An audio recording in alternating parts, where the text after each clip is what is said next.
Hello everyone, my name is Nadhira, one of the awardees of IISMA 2021. I'm from Brawijaya University in Indonesia and I am a student in Technology from the Faculty of Agriculture.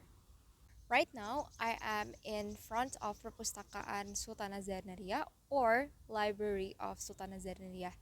It is the library, no, ulang, bentar, tuh, dua, tiga.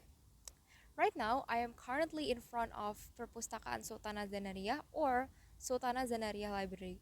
This is the library located inside of UTM, and around it are the other faculties like School of Education and also Faculty of Built Environment. In this video, I will share a little bit of my experience in ISMA from my journey before departure to the point of my study here in Universiti Teknologi Malaysia. Paul, I would like to share a little bit of what it was like before my departure to Malaysia. So at first, we were supposed to depart to Malaysia in 2021. However, due to the pandemic, we have to postpone it to 2022. And finally, we arrived in Malaysia on March 13th. When we arrived, we have to do quarantine, and so we quarantined for 7 days. After quarantining for 7 days, it was quite an experience because I've never spent a lot of time on my own all alone, especially as long as 1 week. So at first I didn't like it, but I took this time as an opportunity to prepare myself for my next journey in Malaysia. So after quarantining, I had an amazing opportunity to meet with other ISMA awardees from other host universities. I met with awardees from Universiti Kebangsaan Malaysia and Universiti Malaya. During this time, we explored a lot of places in Kuala Lumpur, and after that, the next day, we were picked up by UTM International to go to Johor Bahru. The distance from Kuala Lumpur to Johor Bahru was about 5 to 6 hours, so it was quite a long journey. But it was really fun because I get to spend all that time talking to other awardees that I haven't met before. And once we get to Johor Bahru, there were a lot of things that need to be done, like administration, medical checkup, and we had to do it while also going to our classes. We met our supervisors, we get to know a lot of students here in Universiti Teknologi Malaysia, and once that was all done, we started to get really into our studies. So going about how I feel and what I experience once I get to studying here in University Technology Malaysia. I thought that because there were a lot of similarities between Indonesian and Malaysian, I wouldn't be having a culture shock. However, I was wrong because turns out even though we have so many similarities, there's a lot of culture differences too. For example, in Indonesia, we mostly just use Indonesian language, but here the students and the people, they speak a lot of their native language. For example, there are a lot of people who speak Mandarin, there are a lot of people who speak Indian, and a lot of people who speak Malay.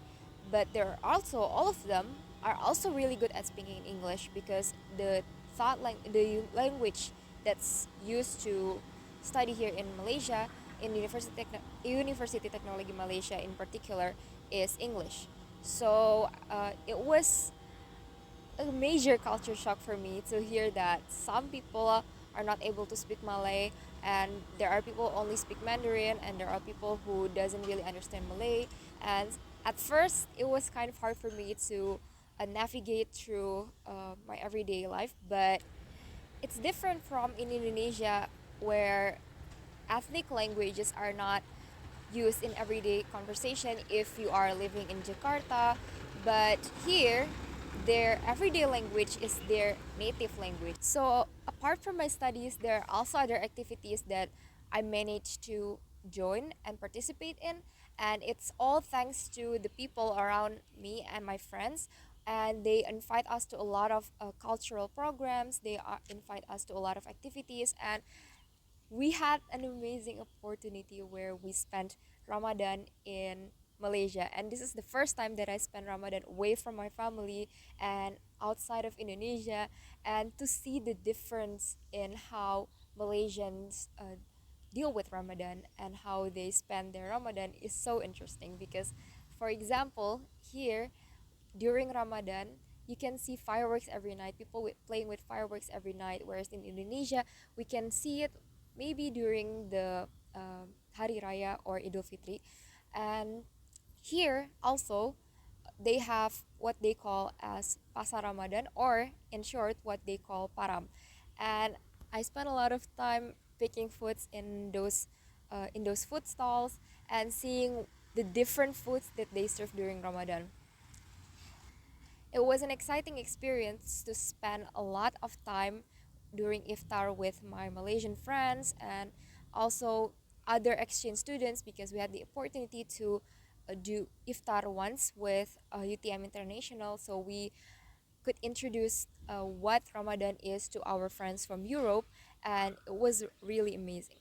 Getting into the social life.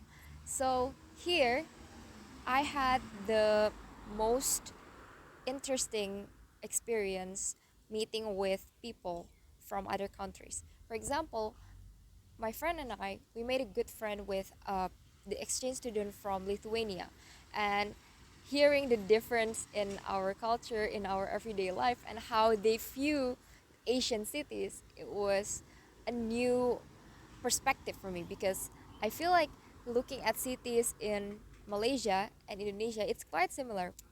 But our friends, they think that Malaysian cities are so different from their city, and it means that I get to experience this Asian culture again with them because as an Asian, I don't really take notice of the little things in Asian culture, but when I'm with them, I begin to notice that, oh, this is Asian culture, this is Asian culture, and this is a culture that is unique only to Southeast Asia. So overall, I am officially ISMA biased because ISMA has given me the opportunity to learn about new cultures, new people, while also at the same time learning about myself and giving myself the opportunity to grow and be a better version of myself. Thank you.